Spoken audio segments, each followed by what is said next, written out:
Wellman TV. Jeric Agosta. Kabanata 441. Sinabi ni Elaine na itinatag ni Jeric ang Evermore Group kasama ang iba.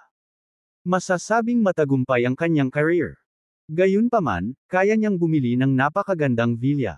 Nagulat si Elaine sa pagiging mayaman ni Jeric. Hindi inaasahan ni Charlie na napakayaman ni Jeric sa murang edad. Tinanong ni Charlie si Jeric, "Jeric, kailan mo binili ang villa na ito?" Sinabi ni Jeric, "Binili ko ito kahapon." Pagkabalik niya mula sa Dragon Tiger Hall, binili niya ang hillside villa na ito. Ito rin ang dahilan kung bakit hindi siya nakita kahapon ng mga taong pinadala ni Billy para bantayan si Jeric. Hindi bumalik si Jeric sa Dragon Roost Hotel hanggang sa huli na dahil gusto niyang bilhin ang hillside villa na ito. "Jeric, pagkatapos mong bilhin ang villa na ito, titira ka ba sa Zeloc City sa hinaharap?" Napatingin si Charlie kay Jeric at nagtanong. Sa katunayan, nitong mga nakaraang araw, masasabi niyang napakabuti ni Jeric sa kanyang anak. Bukod dito, si Jeric ay may mahusay na kasanayan sa martial arts at isang matagumpay na karera. Wala siyang dapat ipag-alala kung ang kanyang anak ay ikinasal kay Jeric. Mas mabuti pa kung makakapag-settle down si Jeric sa Zeloc City. Umiling si Jeric kay Charlie at sinabing, "Mr. Powell, hindi ko binili ang villa na ito para sa sarili ko. Para sa inyo ni Elaine." Natigilan sina Charlie at Elaine. Nang magkamalay na sila, sabay-sabay nilang tinanong si Jeric, "Binili mo ito para sa amin?" Tumango si Jeric. "Nakita kong medyo luma na ang kapitbahayan mo, ilang araw na ang nakalipas, kaya binili kita nitong villa. Gusto kong sabihin sa iyo ang tungkol dito ngayon, ngunit hindi ko inaasahan na pupunta sa akin ang pamilyang Laurier. Hindi ka maaaring manirahan sa komunidad na iyon ngayon, ngunit maaari kang lumipat sa bagong villa na ito." Hindi inaasahan ni Elaine na bibili si Jeric ng ganoong karangyang villa para sa kanya at sa kanyang pamilya. Siya ay tunay na mapagbigay. Ipinakita rin ito kung gaano siya kahalaga kay Jeric.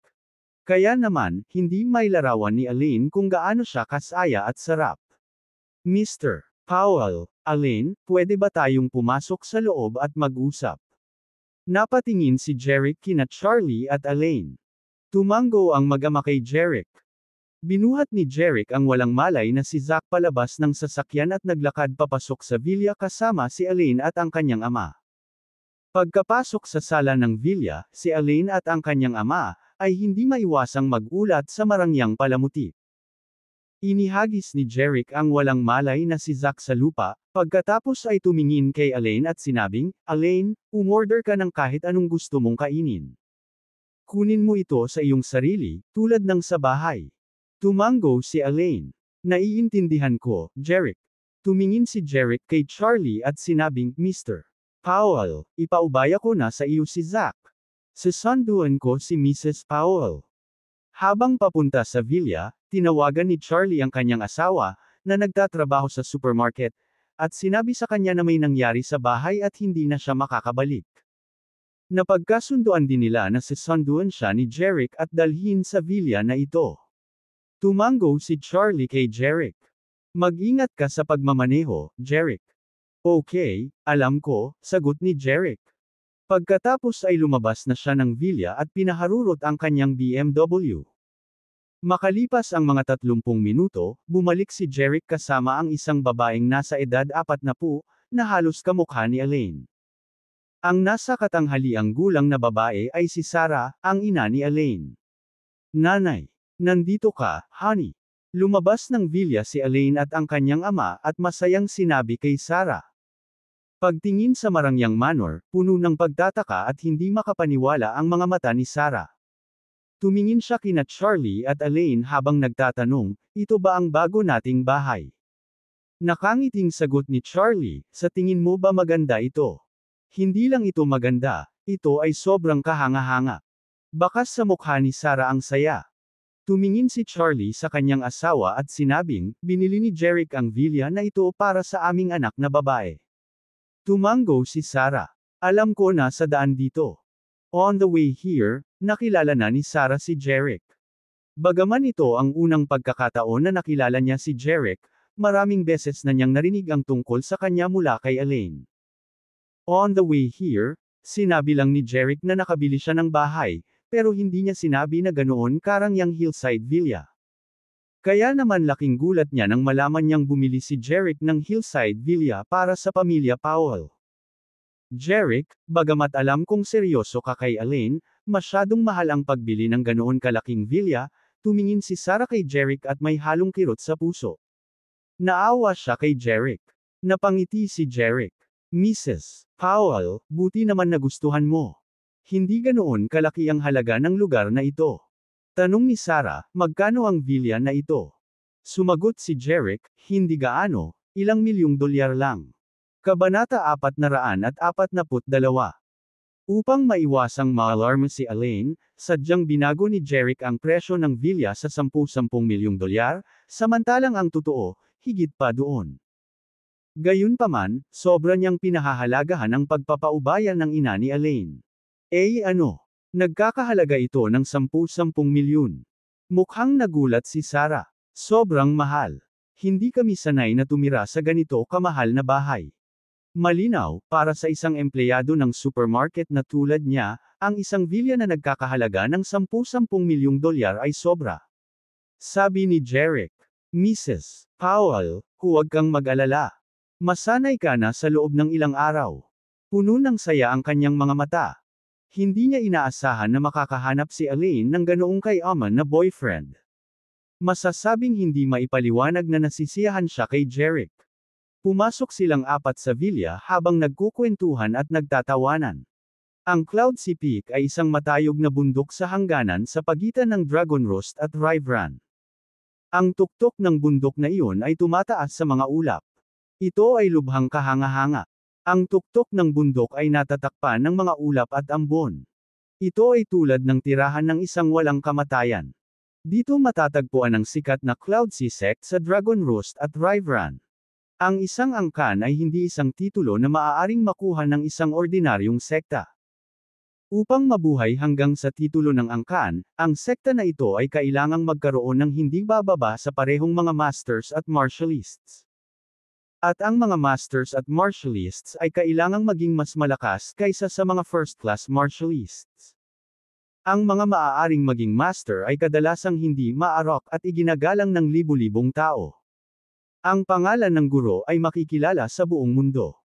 Ang Cloudsea sect ay tinawag na angkan sa gitnang rehiyon dahil sa iginagalang nitong guro. Sa sandaling ito, sa tuktok ng Cloudsea Peak, mayroong isang napakagandang bulwagan na may malalagang puno na nakapalibot dito. Ito ay ang Cloudsea sect. Ang Dragon Tiger Hall, ang Seven Stars sect, ang Five Poison sect, at ang Valley of the Medicine King. Anong kakayahan? Kailangan nilang maglakas loob na makipag-alyansa sa lahat ng medium-sized at maliliit na sekta sa Dragon Roost. Isang malamig na ungol ang umalingaw mula sa isang matandang lalaki na nakaupo sa upuan sa yulunan ng bulwagan. Nasa 70s ang matanda. Maputi ang kanyang buhok, at matalim ang kanyang mga kilay. Matalim din ang titig niya, habang galit na galit. Ang matandang ito sa kanyang 70s ay si Jeremy, ang Grand Elder ng Cloudsea sect. Pare, walang araw ang Dragon Tiger Hall na ayaw nilang labanan ang Cloudsea sect. Gusto nilang palitan ang Cloudsea sect at pamahalaan ang mga sekta sa Dragon Roost at Riverrun mula ngayon. Malamig na sabi ni Patrick. Galit na sabi ni Jeremy, natatakot ako na mayroon silang ganoong ambisyon, ngunit wala silang kakayahan. Dahil nakuha nila ang treasure map at sinira ang kakayahan ni Zack sa martial arts, isa itong magandang pagkakataon para ganap na maalis ang apat na sekta sa gitnang rehiyon at maalis ang mga problema sa hinaharap. Kabanata 443.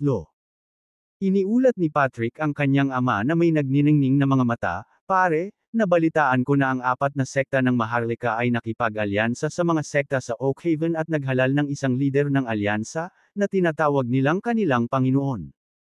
Ito ang aking Panginoon na sumire sa kakayahan ni Zack sa martial arts. Ngumisi si Jeremy, ang Panginoon. How bongga! Kahit na ang Cloudsea sect ang pinakamalakas na sekta sa lalawigan ng Dragon Roost at lalawigan ng Riverrun, hindi natin tinatawag ang ating sarili na Panginoon.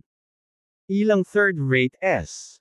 Ang maliliit na sekta at mandurumog ay nang-ahas na pumili ng Panginoon para sa kanilang sarili. Gaano kamangmang at katawa-tawa. Pagkatapos, tumingin si Jeremy sa tatlong matandang lalaki na nakaupo sa gilid ng bulwagan at sinabi, "Mga presbyter, magsama kayo ng 50 first-rate martialists sa Dragon Tiger Hall. Dapat mong lipulin ang lahat ng 4 na sekta na maharlika. Gusto kong malaman ng lahat ng mga sekta sa Dragon Roost ang mga kahihinatnan ng pagbuo ng alyansa upang labanan ang Cloudsea Sect." Agad namang tumayo ang tatlong matandang nakaupo sa hall at magalang na yumuko kay Jeremy sa hall. "Oo, sir. Sa ibaba ng ulo ng Cloudsea Sect, ang 4 na presbyter ang may hawak ng pinakamataas na awtoridad. Si Jeremy ang pinuno ng presbyter. Gayunpaman, ang iba pang tatlong presbyter ay may bahagyang mas mababang katayuan kaysa kay Jeremy. Ang kanilang katayuan ay pare-parehong mahalaga, at ang kanilang lakas ay lubhang nakakabigla. Lahat sila ay first-class martialists. Masasabing core member sila ng Cloudska Sect. Agad na ipinadala ni Jeremy ang tatlong presbyter ng Cloud Sect at 50 first-rate martialists. Malakas ang line-up na ito. Nagpasya si Jeremy na lipulin ang 4 na sekta sa gitnang rehiyon. Dahil tinipon ng 4 na noble sect sa gitnang rehiyon ang lahat ng sekta sa Dragon Roost para bumuo ng alyansa para labanan ang Cloudsea Sect. Bukod dito, ang mga sekta na ito ay naghalal ng isang Panginoon at sinira ang kakayahan ng kanyang apo sa martial arts. Sa mata ni Jeremy, hindi ito mapapatawad. Kailangan niyang kumilos ng desidido at ganap na lipulin ang mga ito. Siyempre, hindi nakalimutan ni Jeremy ang treasure map sa kamay ng 4 noble sects sa gitnang rehiyon. Tatlong presbyter, ibalik mo sa Cloudsea Sect ang Panginoong Samire sa martial arts skills ng apo ko. Gusto ko siya mismo ang pumatay at ipaghiganti ang apo ko. Matalim na tinignan ni Jeremy ang tatlong presbyter at sinabing. Agad namang sumagot ang tatlong presbyter, "Yes, sir." Kabanata 444. Haring Singsing. Sa sandaling ito, tumunog ang telepono ni Patrick. Nilabas niya ang phone niya at napakunot ang noo niya nang makita ang caller ID. Tinanong ni Jewess, "Ano ang mali? Sinong tumatawag?" "Ama, ito ang mayordoma, si Billy. Iniisip ko kung ano ang problema." Sinagot ni Senador ang telepono at tanungin siya kung ano ang problema. Agad nitong kinuha ang telepono. "Hello, Billy, anong problema?" Pagkatapos, habang nakikinig kay Billy sa telepono, nakakunot ang noo niya na para bang may narinig siyang hindi maganda. Si Jeremy at ang tatlo pang presbyter ay hindi maiwasang magtaka kung may nangyari. Sabihin, "Nakuha ko." Sa wakas ay ibinaba na ni Patrick ang telepono. Pagkatapos ay tumingin si Patrick sa kanyang ama at sinabing, "Pare, masamang balita. Nahuli na si Zack." Nahuli na si Zack. Nagulat si Jeremy at agad na tumayo mula sa kanyang upuan.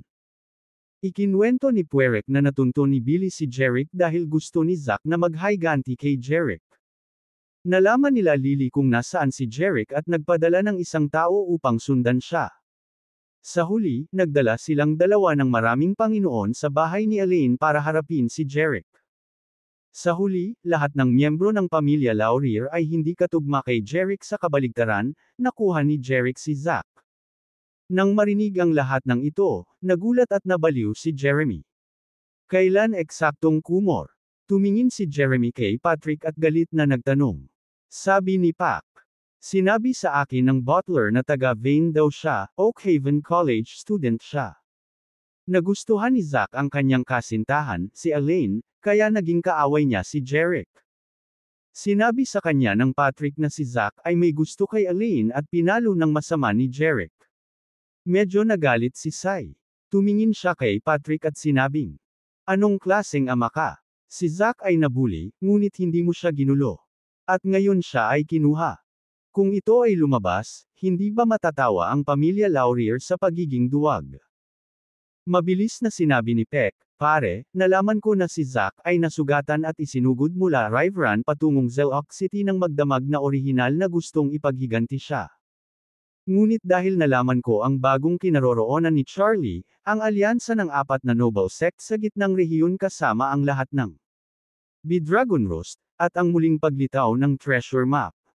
Kaya naman, nagmamadali akong iulat ang balitang ito sa iyo ng personal, kaya pansamantala kong isinantabi ang usapin ng paghihiganti para sa. Nang marinig ang paliwanag ni Patrick, sa wakas ay nakahinga ng maluwag si Jeremy. Tapos tumingin siya sa anak niya at sinabing, Patrick, sabi mo nahanap mo na naman ang kinaroroonan ni Charlie. Dahil nabigo ang mga tauhan ko na maalis si Charlie noong nakaraan, hiniling ko kay Silver Shadow na patuloy siyang hanapin. Sabi ni Patrick, sa kabutihang palad, dininag ng langit ang aking hiling. Natagpuan ni Silver Shadow ang kanyang kinaroroonan, at upang hindi siya ma-alerto, hindi siya inatake ni Silver Shadow. Gusto kong maghintay para sa iyong mga tagubilin, at pagkatapos ay hahayaan ko ang Silver Shadow na isagawa ito. Sabi naman ni Jeremy, hindi ko akalain na maraming mangyayari sa Dragon Roost. Mukhang kailangan kong pumunta doon kaagad. Sa pagsasalita tungkol dito, tumingin si Jeremy sa isa sa tatlong elder, isang presbyter na may pilak na buhok na may pilak na balbas, at sinabing, ikalawang elder, manatili ka para bantayan ang Cloud Sea Sect. Hanggang sa pumunta sa Dragon Roost kasama ang ikatlo at ikaapat na elder. Agad na ikinuyom ng pangalawang matanda ang kanyang mga kamao at sinabing, oo, sir. Patuloy ni Jeremy, ang ulo ay nasa pag-iisa. Walang sino man ang pinapayagang mang-istorbo sa kanya. In addition, inform me immediately if the Cloud Sea Sect has any crisis. Naiintindihan, sagot ng pangalawang elder. Pagkatapos ay tumingin si Jeremy kay Patrick, pangatlong elder, pang-apat na elder at sinabing, Terrell na. Makalipas ang mahigit 10 minuto, 5 helicopter ang dumaan sa mga ulap at ambon sa tuktok ng Cloud Sea Peak at lumipad sa mga bundok sa Dragon Roost. Sa Laurier Manor sa Zelok City, sa Dragon Roost. Sunod-sunod na lumapag ang 5 helicopter sa damuhan ng Manor. May sugat sa mukha ang Mayordomo na si Billy habang naghihintay sa harap ng damuhan kasama ang isang grupo ng mga master mula sa pamilya Laurier. Nang bumukas ang mga pinto ng mga helicopter, bumaba sina Jeremy, Patrick, 2 presbyter at 50 first-rate martialists mula sa Cloud Sea Sect. Ang napakalaking grupo at malakas na momentum ay nagulat sa Mayordomo, si Billy, at lahat ng mga Panginoon ng pamilya Laurier. Malinaw, hindi inaasahan ni Billy na magpapadala ang Cloud Sea Sect ng napakalakas na lineup. Ngunit sa pangalawang pag-iisip, hindi ito kakaiba. Si Zack ang nag-iisang inapo ng pamilya Laurier. Ngayon, nahuli na siya ng Jeric. Imposibleng hindi mabalisa ang pamilya Laurier. Hindi nakakagulat na magpadala sila ng napakalakas na lineup. Jeremy, Mr. Laurier, pangatlong elder, pang-apat na elder. Magalang nabati ni Billy kay Jeremy at sa iba pa. Na may malamig na tingin sa kanyang mukha, bahagyang tumango si Jeremy at sinabing, pumasok tayo at mag-usap. Nagmamadaling sumagot si Billy, yes, sir. Pagkatapos, pumasok sa villa sina Jeremy, Patrick, ang 2 presbyter, at Billy. 50 first-rate na martialists ng Cloud Sea Sect ang nakatayo sa courtyard ng villa. Matayog silang nakatayo sa looban, gayon din ang looban ay nakakaramdam ng takot. Bundok. Ang kanilang kahangahangang paraan ay ginawa ang mga Panginoon ng pamilya Laurier. Kabanata 445. Sa sala ng villa. Matapos umupo sina Jeremy, Patrick, at ang 2 presbyter ng Cloud Sea Sect. Hiniling ni Billy sa katulong na maghain ng mga kape. Pagkatapos, hiniling ni Billy ang lahat ng mga katulong na umalis sa sala. Billy, sabihin mo sa akin, paano naalis si Mr. Zack? Tanong ni Jeremy kay Billy habang humihigop ng kape. Sinabi sa kanya ni Billy ang nangyari. Sa huli, sinabi ni Billy kay Jeremy, Sir, kahit na si Jeric ay nasa 20s na, ang kanyang martial arts ay kahanga-hanga. Kahit ako, isang intermediate first-rate Marty A-list ay hindi makatiis ng isang galaw mula sa kanya. Pinaikit ni Jeremy ang kanyang mga mata at nagtanong, sino ba talaga si Jeric? Sabi ni Billy, siya ay isang estudyante ng Oakhaven University sa Vane. Mukhang marami siyang kinalaman sa pamilyang Carter, sa pamilyang Foster, at sa iba pang mayayamang pamilya sa Oakhaven. Ngunit walang paraan upang malaman kung sino ang kanyang Panginoon at kung gaano kalakas ang kanyang martial arts. Tanong ni Jeremy, may sinabi ba siya nang mahuli niya si Zack? Nag-alinlangan si Billy at sinabing, sabi niya. Kapaki-pakinabang na panatilihing buhay si Mr. Zack. Kaya niyang ibagsak ang pamilya Laurier at talunin tayo. Bang! Hinampas ni Jeremy ang armrest ng malaking upuan at nabasag ito. Ang yabang. Galit na sabi ni Jeremy, hindi maganda ang kanyang ekspresyon. Galit na galit si Jeremy kaya natakot si Billy. Agad siyang lumuhod mula sa kanyang upuan at sinabing, pakiusap, huminahon ka, sir. Pare, huminahon ka. Sinubukan din ni Patrick na akitin ang kanyang ama. Noon lang pinagaan ni Jeremy ang ekspresyon niya. Ang dahilan kung bakit siya nagalit ay walang alinlangan na si Jerick ay lubos na nagpagalit sa kanya sa isang pangungusap lamang, na kung saan ay upang i-pin down at talunin ang pamilya Laurier. Sa kanyang opinyon, si Jerick ay masyadong mayabang. Pinamunuan ng pamilya Laurier ang mga lalawigan ng Dragon Roost at Riverrun sa gitnang rehiyon, tulad ng isang hindi matitinag na bundok. Sinuportahan pa ito ng Cloud Sea Sect. Wala sa mga puwersa sa gitnang rehiyon ang nang-ahas na labanan ang pamilya Laurier. Hindi banggitin ang pagpigil sa pamilya Laurier at pagtalo sa pamilya Laurier. Nasaan siya ngayon? Tanong ni Jeremy na matalim na nakatingin kay Billy. Mukhang natarante si Billy. Kabanata 446. Sir, umalis na sina Jerick at Charlie sa lumang komunidad. Hindi namin malaman kung saan sila nagpunta pansamantala.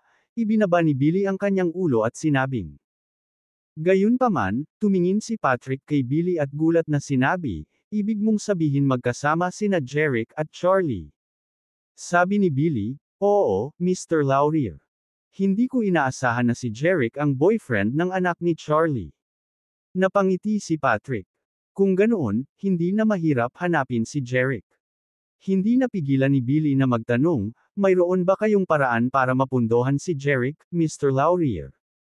Sabi ni Patrick, nagpadala ako ng Silver Shadow para malaman kung saan tumutuloy si Charlie sa nakalipas na 2 araw. Dahil magkasama sina Jerick at Charlie, dapat alam ni Silver Shadow kung saan sila nagtatago ngayon. Biglang naliwanagan si Billy. Si Silver Shadow ay isang dalubhasa sa pagsubaybay at pagsisiyasat mula sa pamilya Laurier. Kadalasan, napakahirap na subaybayan ang kinaroroonan ng kaaway at alamin ang lihim na impormasyon, ngunit magagawa niya ito. Sabi ni Jeremy, Patrick, makipag-ugnayan ka agad kay Silver Shadow. Oo, ama. Pagkasagot ay kinuha ni Patrick ang kanyang cellphone at nag-dial ng numero. Sa sandaling ito, sa tuktok ng isang bundok sa Zelok City, nakatayo ang isang nasa katanghaliang gulang na lalaki na nakasuot ng suit, sunglasses, at wireless headphones. Ang nasa katanghaliang gulang na lalaking nakasuot ng salaming pang-araw ay tumingin sa isang hillside villa na mga 5 o 600 metro ang layo. Ang villa na ito ay ang binili ni Jerick. Sa oras na ito, tumunog ang telepono sa bulsa ng nasa katanghaliang gulang na lalaki. Inilabas ng nasa katanghaliang gulang na lalaki ang kanyang mobile phone mula sa kanyang bulsa at sumagot, Guro, gusto mo bang magtanong tungkol kay Charlie sa pamamagitan ng pagtawag sa akin? Hey, Silver Shadow, may nahanap ka bang bago? Tanong ni Patrick gamit ang wireless headset. Oo, Master, nahuli ni na Charlie at Jerick si Mr. Zack kaninang umaga. Ang nasa katanghaliang gulang na lalaki, si Silver Shadow, ay nagulat, napakahusay ni Jerick sa martial arts na kahit si Billy ay hindi siya kayang talunin. Upang maiwasan ang hindi kinakailangang pagkabigo at matuntan ang kanilang kinaroroonan, hindi ko sila iniligtas ng padalos-dalos. Isusumbong ko lang sana ito sa iyo, ngunit hindi ko inaasahan na tatawagan mo muna ako. Magaling, Silver Shadow, sabihin mo sa akin, saan nagtatago sina Jerick at Charlie? Nagtatago sila sa sala ng Laurier Manor, narinig ni Patrick ang biglang katahimikan sa telepono. Nagdulot ito ng masamang pakiramdam kay Patrick. Tinanong niya si Silver Shadow sa telepono, saan sila nagtatago? Patrick, gusto mo bang malaman kung saan ako nagtatago? Sa sandaling ito, isa pang boses ang nagmula sa kabilang dulo ng linya. Bukod dito, may bahid ng panunuya sa boses ng taong ito. Sino ka? Mabilis na tanong ni Patrick. Kabanata 447. Ako si Jerick, walang pakialam na sabi ng hinahanap mo Jerick. Ikaw Jerick. Matalim ang tingin ni Patrick. Sina Jeremy at Billy, pati na rin ang dalawang presbyter ng Cloud Sea Sect, lahat ay napalingon kay Patrick. Sa tuktok ng bundok, tumingin si Jerick kay Silver Shadow, na nakahandusay sa lupa na nahuhulog at patay ang kanyang salaming pang-araw. Ang kanyang mga mata ay dilat na dilat, parang namatay siya na may hinaing. Nang sasabihin na ni Silver Shadow kay Patrick kung saan nakatira si Jerick at ang iba pa, biglang lumitaw si Jerick, pinilipot ang kanyang leeg, at pinatay siya. Ang dahilan kung bakit lumitaw at pinatay si Jerick si Silver Shadow ay natural dahil sa kanyang God's Eye. Ngumiti si Jerick at sinabi sa telepono, "Oo, ako si Jerick. Alam kong hinahanap mo ako."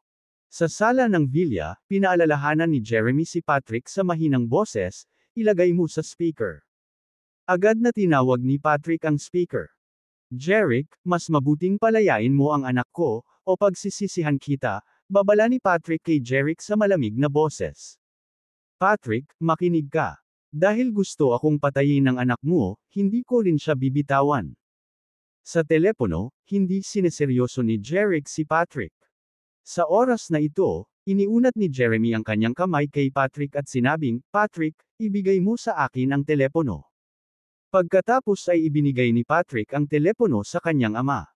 Inilapit ni Jeremy ang kanyang telepono sa kanyang tainga at sinabing may awtoridad, "Jerick, ako ang lolo ni Zack at ang Grand Elder ng Cloud Sea Sect.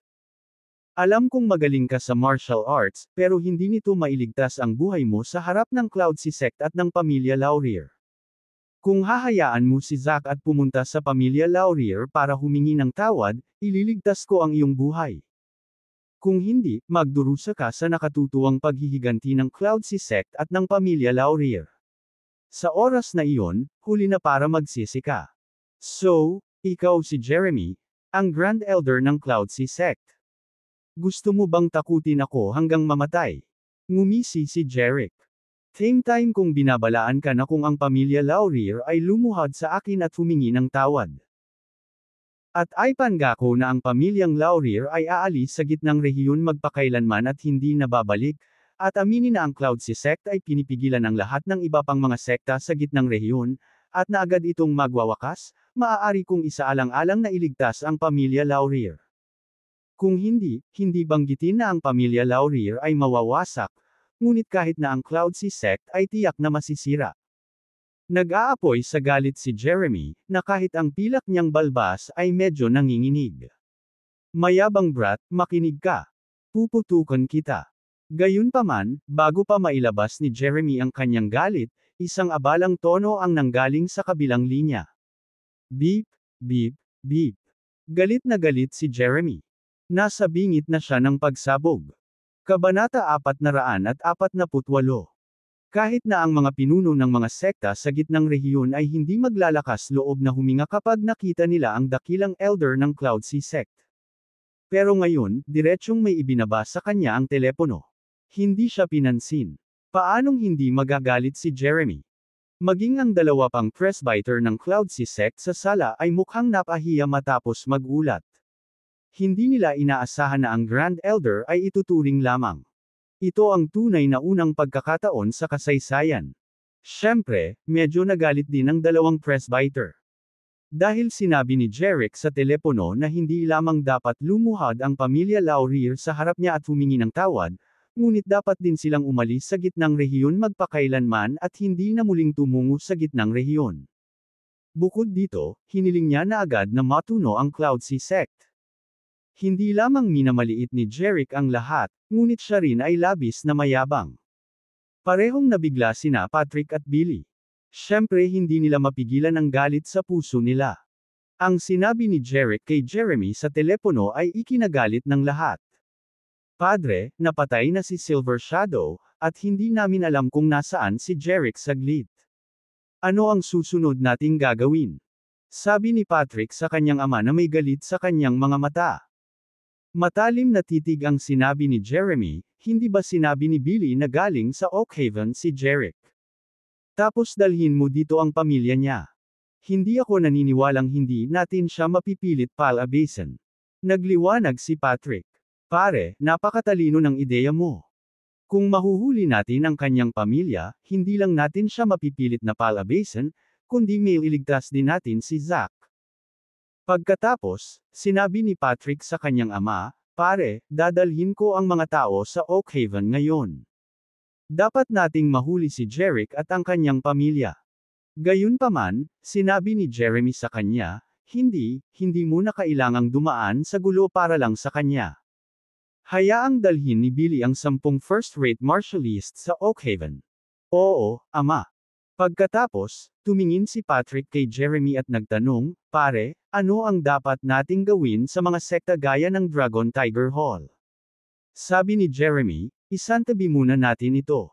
Hindi pa rin sila makakatakas. Ang pinakamahalagang bagay ngayon ay iligtas si Zack at ganap na maalis sina Jerick at Charlie. Naniniwala si Jeremy na ang pagliligtas kay Zack at Jerick ay higit na banta kaysa sa pakikitungo sa mga sekta sa gitnang rehiyon tulad ng Dragon Tiger Hall. Agad namang sumagot si Patrick, yes, father.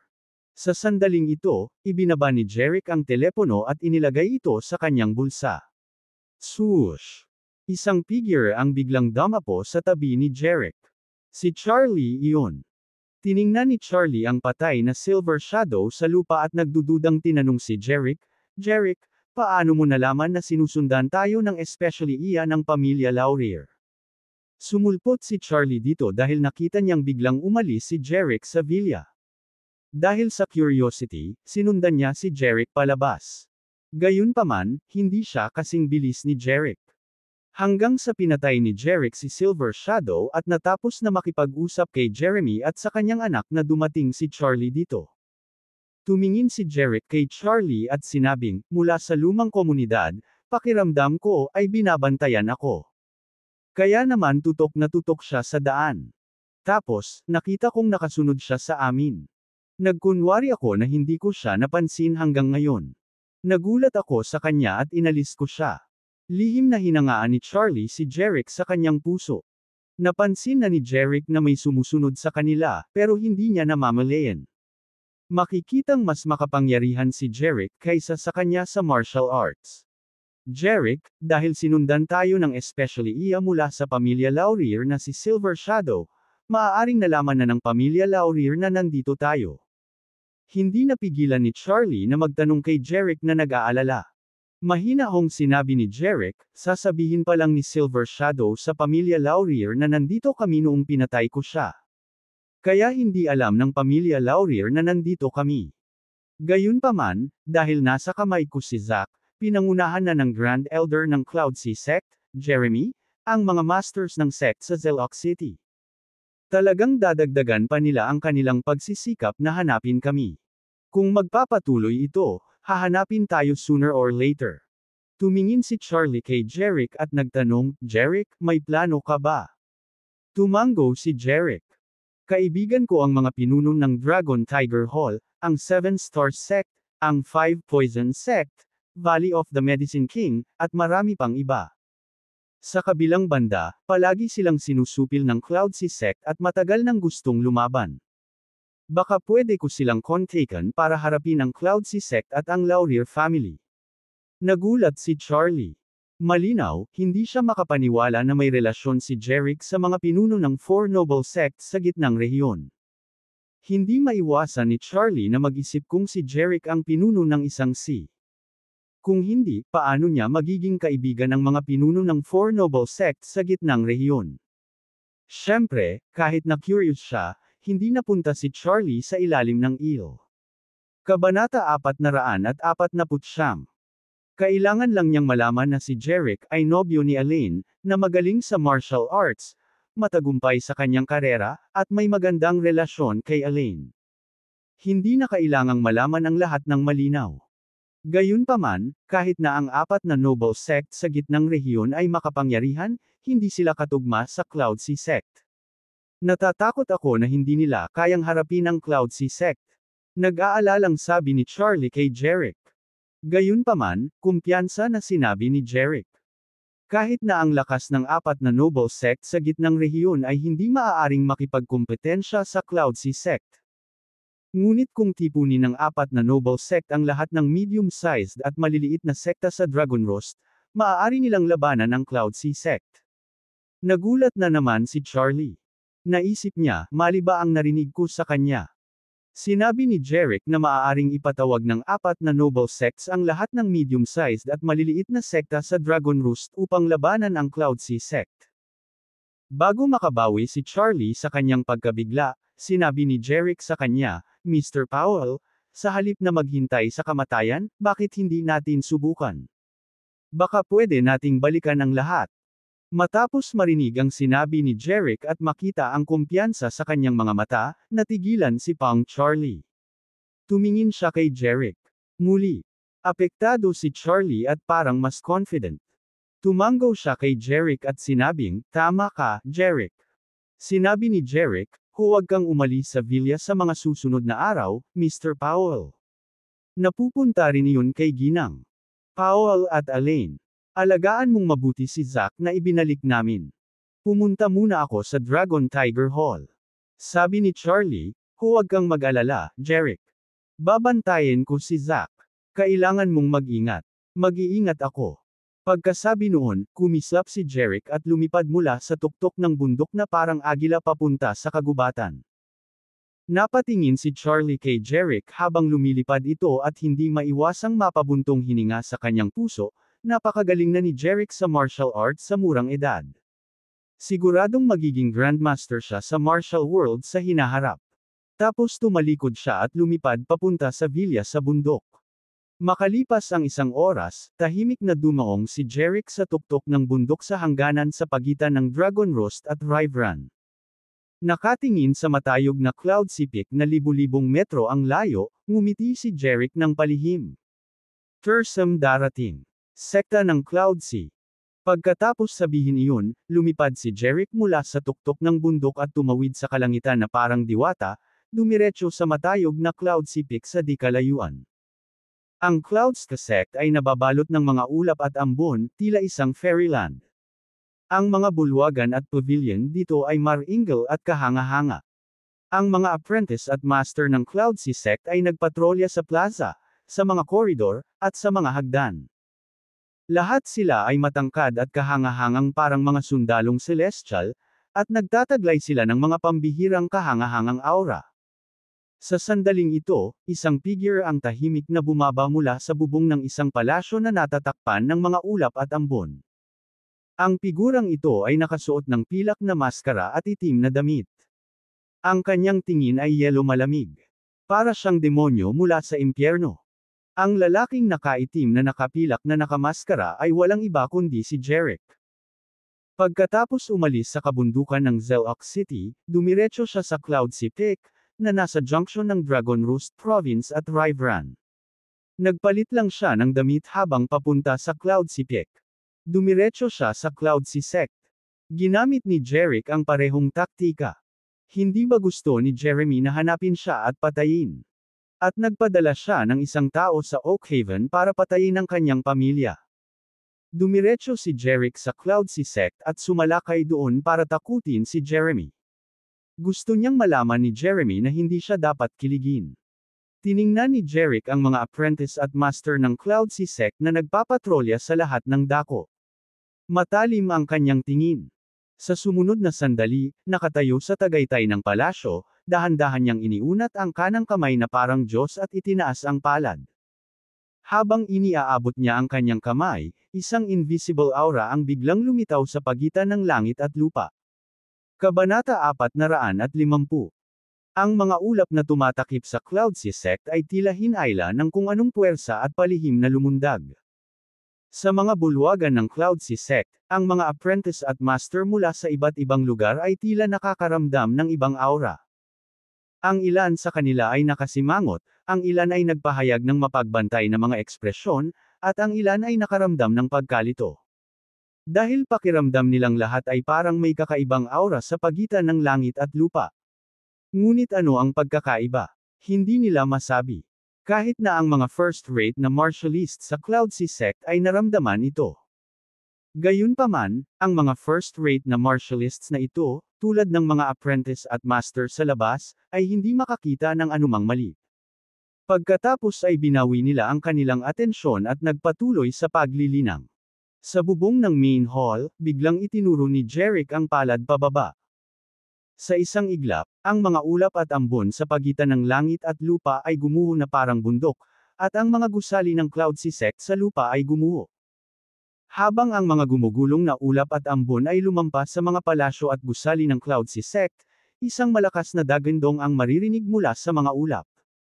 Parang gumuguho ang mga bundok at nabibitak ang lupa. Nanginginig ang buong tuktok ng bundok.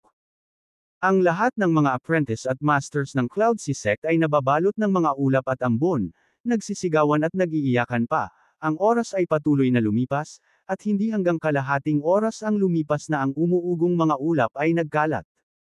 Matapos kumalat ang mga ulap, ang Cloud Sea sect ay nagkagulo. Mahigit 100 mag-agarang palasyo at pavilion ang gumuho at naging mga guho. Sa mga guho, makikita kahit na maraming mga apprentice at master na walang oras na walang hininga ng buhay. Ang pagtakas ay naipit sa mga guho. Nagkagulo ang buong Cloud Sea sect. Ang ilan ay nagsisikap na magligtas ng mga buhay, habang ang iba ay nagpapanik. Ngunit halos lahat sila ay pareho. Hindi nila maisip kung bakit gumuho ang mga palasyo ng Cloud Sea sect nang walang babala. Ano sa lupa ang nangyari? Sa bubong ng palasyo, si Jeric, ang nagpasimula, ay nawala ng walang bakas. Swoosh! Libu-libong metro ang layo, nakarating si Jeric sa parehong taluktok ng bundok. Mula kanina, nakatingin sa matayog na Cloud Sea peak sa malayo, ngumiti si Gilropra. Sa katunayan, higit sa 100 palasyo sa Cloud Sea peak ang gumuho sa isang iglap. Iyon mismo ang ginawa ni Jeric.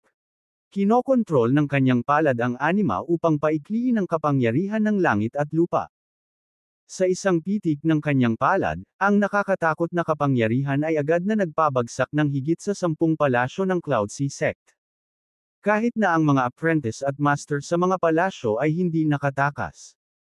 Siyempre, maraming mga masters mula sa Cloud Sea sect ang hindi mamamatay sa pagbagsak lang ng mga palasyo. Gayunpaman, pinakawalan din ni Jeric ang kapangyarihan ng langit at lupa sa pamamagitan ng kanyang hampas ng palad. Paano kaya sila makakaligtas? Makapangyarihan talaga si Jeric, at hindi ka panipaniwala ang ginawa niya kanina. Siyempre, pagkatapos wasakin ni Jeric ang higit sa 100 palasyo ng Cloud Sea sect sa isang hampas ng palad, tahimik na umalis sa Cloud Sea peak bago mawala ang mga ulap.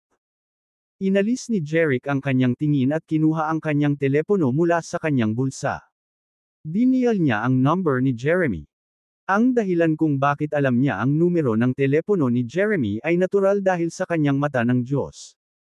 Matapos magring ang telepono ng ilang beses, may kinuha ito. Si Jeremy iyon. Hello, sino ka? Jeremy, hindi ka ba naniniwala na wala akong magagawa sa pamilya Laurier at sa Cloud Sea sect? Sabi ni Jeric kay Jeremy sa phone. Jeric, paano mo nalaman number ko? At ano ang ibig mong sabihin? Tanong ni Jeremy kay Jeric. Sabi ni Jeric, ikaw ang Grand Elder ng Cloud Sea sect. Gaano kahirap para sa iyo na malaman ang iyong numero? In fact, wala naman akong tinawag na importante. Gusto ko lang sabihin sa iyo na may nangyaring sakuna sa Cloud Sea sect, kung saan mahigit 10 palasyo ang gumuho kanina lang. Bilang Grand Elder ng Cloud Sea sect, dapat mong malaman ang tungkol sa mabibigat na casualty, tama? Nasa Cloud Sea sect ka ba ngayon? Malamig na tanong ni Jeremy. Kanina lang ako nasa Cloud Sea sect, pero ngayon hindi na. Well, nasabi ko na ang gusto kong sabihin, tamad na sabi ni Jeric. By the way, I have to remind you na hindi pa huli ang lahat para lumuhad ang pamilya Laurier at humingi ng tawad sa akin ngayon. Galit na sabi ni Jeremy, Jeric, huwag mong isipin na. Gayunpaman, bago natapos ni Jeremy ang kanyang mga salita, ibinaba na ang telepono, at may abalang tono. Ito ay nagpang-inig sa galit ni Jeremy, at ang kanyang mga mata ay kumikislap sa pagnanais na pumatay. Binaba na naman ni Jeric ang tawag. Bastard, isinusumpa ko na kapag nahulog ang batang ito sa aking mga kamay, hinihiling niya na sana ay patay na siya. Si Jeremy ay nagngangalit ang kanyang mga ngipin at sinabi. Sa upuan sa sala, nabigla rin si Patrick at ang dalawang presbyter ng Cloud Senador sect. Sobrang awkward na hindi nila alam ang sasabihin. Ito ang unang pagkakataon na nakita nila ang Grand Elder ng Cloud Sea sect na binitiwan bago niya matapos ang high. 2 beses. Gaano nga ba kalungkot ang magtapos? Ganito. Nang makitang malapit nang mawala ang galit ng kanyang ama, naabala lang siya ni Patrick at iniba ang usapan. Pare, tinawag ka lang ni Jeric.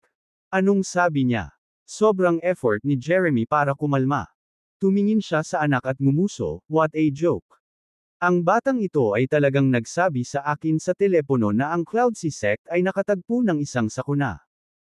Nang marinig ito, hindi lang si Patrick kundi pati na rin ang dalawang presbyter ng Cloud Sea sect ay hindi naiwasang magtanong kay Jeremy, ano ang nangyari. Sinabi niya na ang Cloud Sea sect ay nagkaroon ng higit sa 100 mga palasyo na gumuho at kami ay dumanas ng matinding casualty. Napaka-absurd. Ngumuso si Jeremy. Nang matapos siyang magsalita ay tumunog ang kanyang cellphone. Nakita ang caller ID. Bahagyang kumunat ang noo ni Jeremy at sinabi sa sarili, bakit ako tinatawag ng pangalawang elder? Sa hindi malamang dahilan, masama ang pakiramdam ni Jeremy nang makita niyang tawag iyon ng pangalawang elder ng Cloud Sea sect. Maging si Patrick at ang dalawang presbyter ay hindi maipaliwanag na pigil ang hininga. Agad na kinuha ni Jeremy ang telepono at nagtanong, pangalawang elder, may problema ba? Tapos biglang nagbago yung ekspresyon niya na parang may natanggap siyang masamang balita.